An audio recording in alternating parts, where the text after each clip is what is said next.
할렐루야. 오늘도 우리 주 예수님의 승리가 매일의 삶 가운데 넘치시기를 주님의 이름으로 축복합니다. 오늘 저에게 주신 한 줄 묵상은 출애굽기 11장 5절입니다. 애굽 땅에 있는 모든 처음 난 것은 왕위에 앉아있는 바로의 장자로부터 맷돌 뒤에 있는 몸종의 장자와 모든 가축의 처음 난 것까지 죽으리니. 아멘. 애굽에 내린 10가지 재앙은 바로의 고집스러운 죄 때문이었지만 이것조차도 하나님의 계획 아래에 있었습니다. 그가 빨리 하나님의 뜻에 순복하여 이스라엘 백성과 그들의 가축을 보내주었더라면 10가지 재앙을 모두 겪지 않을 수 있었겠지만 끝까지 자신의 고집과 욕심을 내세움으로 마지막 재앙을 받고서야 이스라엘 백성을 보내줍니다.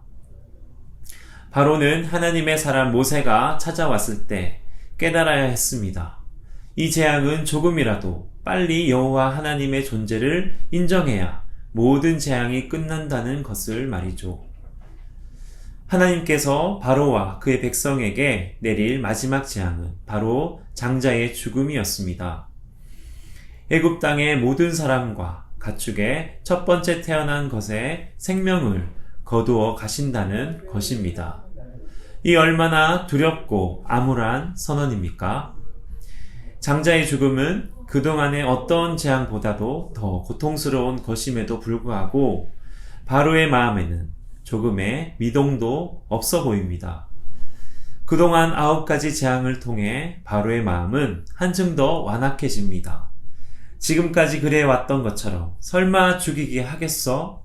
혹시 죽더라도 다시 간청하면 살려주겠지라는 안일한 태도로 일관합니다.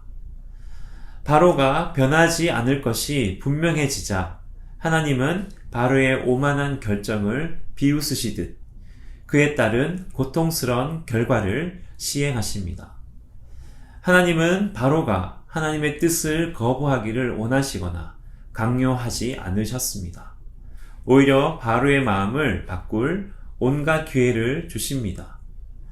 하지만 바로는 재앙이 시작되기 전부터 마음을 굳히며 하나님의 존재를 인정하지 않습니다. 이런 완고한 불신앙의 결과로 마음이 굳어져 큰 재앙이 와도 그의 마음을 누그러뜨리지 못합니다.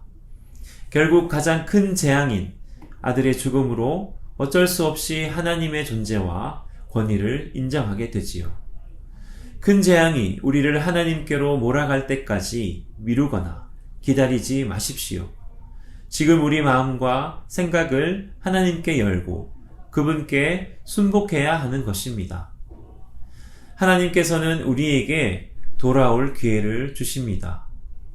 회개의 기회를 주시며 그 때를 정해 두셨습니다. 언제까지나 우리가 돌아오며 회개하기만을 기다리시지 않으십니다.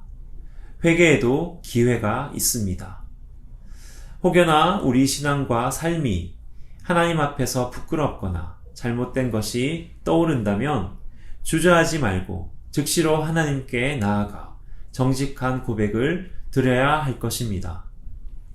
오늘 하나님께서 경고하신 대로 바로와 애굽 땅에 임한 죽음의 사자가 우리 삶에 임하시기 전에 어린 양의 피를 문설주에 발라 이스라엘 백성에게 죽음이 넘어간 것과 같이 예수님의 보혈을 의지하심으로 죽음조차도 넘볼 수 없는 구별된 하나님의 백성으로 살아가시기를 주님의 이름으로 축원합니다. 기도하시겠습니다. 유월절 어린 양의 피가 있는 곳마다 저주와 사망의 권세가 떠나고 유월한 것과 같이 하나님의 백성들에게 허락하신 예수 그리스도의 보혈을 의지하며 오늘도 담대히 주님 앞으로 나아가게 하옵소서. 용서하시고 우리 죄를 사하여 주시는 주님의 크신 긍휼을 인하여 감사와 찬송을 올려드립니다. 예수 그리스도 이름으로 기도드립니다. 아멘.